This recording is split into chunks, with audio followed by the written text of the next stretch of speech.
कभी अगर एटीट्यूड रखना हो तो एक बाज की तरह रखना, क्योंकि आसमान में वैसे उड़ते तो कई पक्षी हैं, लेकिन बाज उन सभी पक्षियों और आसमान का राजा होता है। क्योंकि एक बाज का एटीट्यूड बाकी पक्षियों के बीच रहना, साथ उड़ना या उनके जैसा बनना नहीं होता, बल्कि वो अकेला उड़ता है और सभी पक्षियों से सबसे ज्यादा और ऊंचा उड़ना उसका लक्ष्य होता है। आसमान में इतना ऊपर चले जाना जहां उसको कोई टच ना कर सके, कोई डिस्टर्ब ना कर सके और ना ही उसे कोई चोट पहुंचा सके। क्योंकि जब एक उड़ते हुए बाज की पीठ पर बैठा हुआ कौवा उसे चोंच मारता है, उसे परेशान करता है, तो बाज उस कौवे से लड़ता नहीं है, उसे कोई रिस्पॉन्स नहीं देता। वो बस चुपचाप अपने पंखों को फैलाकर आसमान में ऊपर और ऊपर उड़ता जाता है। बाज आसमान में जितना ज्यादा ऊपर जाता जाता है, उस कौवे की परेशानी उतनी ही बढ़ती जाती है। वो ऊंचे आसमान में सांस नहीं ले पाता और ऑक्सीजन की कमी की वजह से वो कौवा बेहोश होकर अपने आप गिर जाता है और बाज उस कौवे की चोंच से होने वाले दर्द से मुक्त हो जाता है। दोस्तों, हमारी जिंदगी भी कुछ ऐसी ही है। ये कौवा आपकी लाइफ के सारे चैलेंजेस को दिखाता है और ये बाज आपके स्ट्रॉन्ग मेंटल एटीट्यूड को। एक बाज ही की तरह जिंदगी के आसमान में मुश्किलों के बादलों को अपने पंखों से चीरते हुए ऊंचा उड़ना सीखो, ताकि आपके ये सारे चैलेंजेस अपने आप ही गायब हो जाएं। जब लोग आपको ताने कसे तो उससे और ऊपर उड़ जाओ। जब लाइफ आपको सामने से चैलेंज करे, उससे और ऊपर उड़ जाओ। जब आपको जिंदगी की एक के बाद एक प्रॉब्लम्स तोड़ के रख दे, और ऊपर उड़ जाओ। एक बाज की असली पावर उसके पंखों में है। अगर वो अपने पंखों को नहीं खोलेगा तो उड़ नहीं पाएगा। वैसे अगर आप अपने माइंड को ओपन नहीं रखोगे सीखने के लिए, इंप्रूव होने के लिए, स्ट्रांग होने के लिए, तो आप कभी नहीं उड़ पाओगे।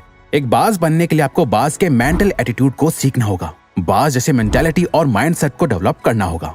बाज को तूफान पसंद होते हैं।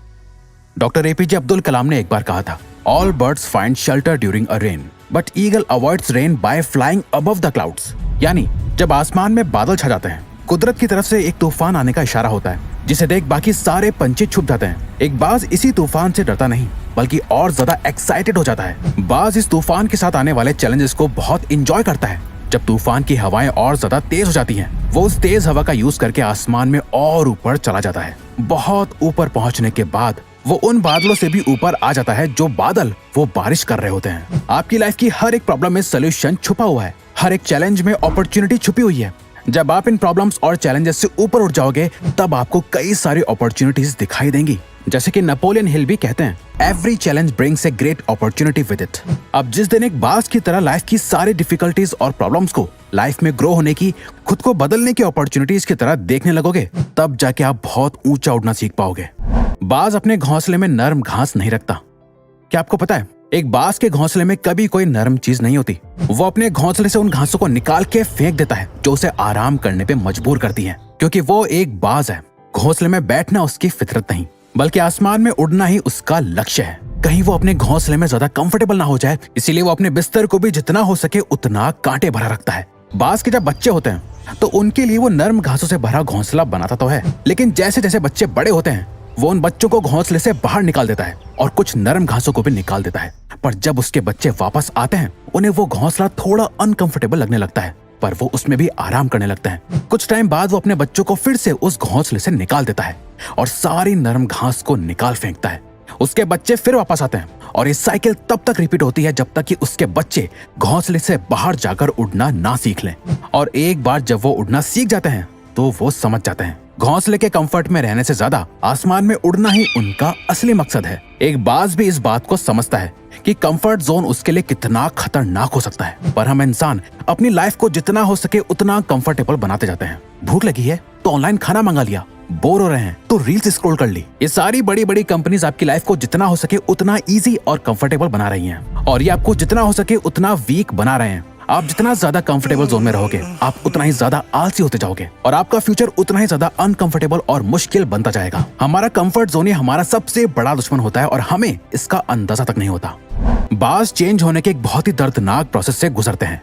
बाज का अपनी स्पीशीज यानी पक्षियों में सबसे लंबा लाइफ स्पैन और उम्र होती है, जो कि 70 साल तक जिंदा रह सकता है। लेकिन इसी एज तक पहुंचने के लिए उन्हें एक बहुत ही पेनफुल और दर्दनाक प्रोसेस से गुजरना होता है, जो एक तरह से उन्हें एक दूसरी जिंदगी देता है। 40 की उम्र तक आते आते एक बाज के लंबे और नुकीले नाखून कमजोर हो चुके होते हैं, जिससे वो अपने शिकार को पकड़ नहीं पाते। उसकी नुकीली चोंच अब मुड़ चुकी होती है, उसके पुराने सारे पर उसकी छाती से चिपक जाते हैं, जिससे उससे उड़ने में बहुत दिक्कत आती है। अब बाज को एक चॉइस लेनी होती है, या तो वो ऐसे ही मर जाए या फिर अपने आप को एक पेनफुल प्रोसेस से गुजार कर बदला जाए, जिसे करने के लिए वो अपने घोंसले में जाता है और अपनी चोंच को तब तक पत्थर पे जोर जोर से मारता है जब तक कि वो टूट नहीं जाती। फिर वो अपनी चोंच के दोबारा बड़े होने का इंतजार करता है और चोंच ग्रो होने के बाद उस चोंच का यूज करके अपने नाखून उखाड़ देता है और उनका दोबारा ग्रो होने का इंतजार करता है। जब ये हो जाता है उसके बाद वो अपनी चोंच और पंजों से अपने पंखों में से मोटे मोटे फेदर्स यानी पंखों को तोड़कर निकाल देता है और सिर्फ हल्के फेदर्स को रखता है। इसके बाद बाज अपने रिबर्थ की सबसे पहली उड़ान भरता है और खुद को जीने के 30 और साल दे देता है। बाज अकेला ही क्यों उड़ता है? एक बाज बाकी सारे पंछियों में सबसे ऊंचा उड़ता है, जिसके लेवल को कोई दूसरा पंछी टच नहीं कर सकता। बाज ये मानता है कि वो बाकी सभी पंछियों में सबसे सुप्रीम यानी ऊंची श्रेणी का है, इसीलिए वो हमेशा अकेले ही उड़ना पसंद करता है। एक बाज कभी किसी चिड़िया, कबूतर या कौवे के साथ नहीं उड़ता, या तो वो बाकी बाज के साथ उड़ेगा या फिर अकेले, पर कभी किसी छोटे मोटे पंछी के साथ नहीं रहता। अगर हम सभी पंछी हैं और आपको सभी पंछियों से बेहतर और सुप्रीम बनना है तो आपको अपने आसपास के सभी छोटे मोटे पंछियों यानी छोटी सोच और कम एबिलिटी वाले के साथ नहीं, उनसे ऊंचा उड़ना सीखो। अगर आप लाइफ में कुछ बड़ा करना चाहते हो तो उन लोगों से दूर जाना होगा जिनकी सोच ही छोटी है, जो कभी कुछ बड़ा सोच ही नहीं सकते। जो लोग आसमान में ऊंचा नहीं उड़ना चाहते वो आपको भी जमीन पर ही रखेंगे, बेशक आप अकेले क्यों ना पड़ जाओ। अगर आप ऊंचा उड़ना चाहते हो तो आपको उन लोगों से ऊपर उठना पड़ेगा जो लोग खुद तो नीचे ही रहते हैं और आपको भी ऊंचा उड़ता हुआ नहीं देखना चाहते। एक बाज की तरह स्ट्रॉन्ग विजन डेवलप करो।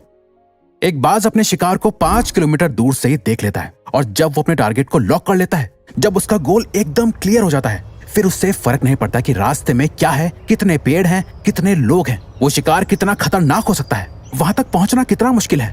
वो कुछ भी करके अपने शिकार को पकड़ लेता है और अपने गोल को अचीव कर लेता है। एक बाज कभी इस बात को लेकर परेशान नहीं होता कि उसे अपना खाना कैसे मिलेगा, वो सरवाइव कैसे करेगा, किसी ने उसके लिए कहीं पानी भर के रखा है या नहीं, उसके लिए खाना डाला है या नहीं। वो बस उड़ता है और अपने खाने की तलाश में निकल जाता है। अपने शिकार का वेट नहीं करता कि वो खुद चल के उसके पास आएगा, नहीं, बल्कि सही मौका देखते ही उस पर हमला कर देता है। इस मेंटल एटीट्यूड की वजह से ही एक बाज 70 साल तक सरवाइव कर पाता है, बाकी पंछियों की तरह भूखा नहीं मरता। आपको भी अपनी लाइफ का एक विजन तैयार करना होगा। आप जो चाहते हो उसके लिए काम करना होगा। कोई सामने से आकर आपकी लाइफ नहीं बदलने वाला, आपको खुद अपनी लाइफ की रिस्पॉन्सिबिलिटी लेके खुद को चेंज करना होगा। एक बाज कभी भी मरे हुए जानवरों को नहीं खाता। एक बाज कभी मरे हुए जानवर को नहीं खाता, वो हमेशा अपने लिए एक फ्रेश शिकार करता है। बाज का ये माइंडसेट हमें सिखाता है कि हमारा पास्ट हमारे लिए मर चुका है, पास्ट में हुई सभी चीजें जा चुकी हैं, आपके हाथ में बस आपका आज है। आपका पास्ट एक ऐसी जगह है जहां आपने अपने पुराने वर्जन को गार्ड रखा है। हो सकता है आपने पास्ट में बहुत कुछ बुरा किया हो या बहुत ज्यादा अच्छा, जिसके बारे में सोच सोचकर आप अपने अंदर अलग अलग इमोशंस डेवलप कर रहे हो। ये आपको अंदर से खोखला बना रहा है। अगर आप बार बार अपने पास्ट में झांकते रहोगे तो आप प्रेजेंट यानी आज और अभी में कैसे जी पाओगे? प्रेजेंट में जहां आप अपने फ्यूचर को क्रिएट कर रहे हो, अपने बेस्ट वर्जन को डेवलप कर रहे हो, उस पर फोकस करो। अगर बाज से कोई शिकार मिस हो जाए, उससे बच के निकल जाए, तो क्या वो इस बात के लिए रोता है, दुख मनाता है और इस गम में भूखा रहता है कि वो शिकार नहीं कर पाया? नहीं, बल्कि वो फौरन अपने अगले शिकार को ढूंढने निकल जाता है। आप भी एक बाज बनो, अपने पास्ट को दफना दो और अपने प्रेजेंट में जीकर अपने फ्यूचर को क्रिएट करो। अब अगर आपको ये वीडियो अच्छी लगी तो वीडियो को लाइक और चैनल को सब्सक्राइब करके हमें सपोर्ट करो और बेल नोटिफिकेशन ऑन कर लीजिएगा ताकि आप आने वाली वीडियोस मिस ना कर पाओ। Thank you for watching.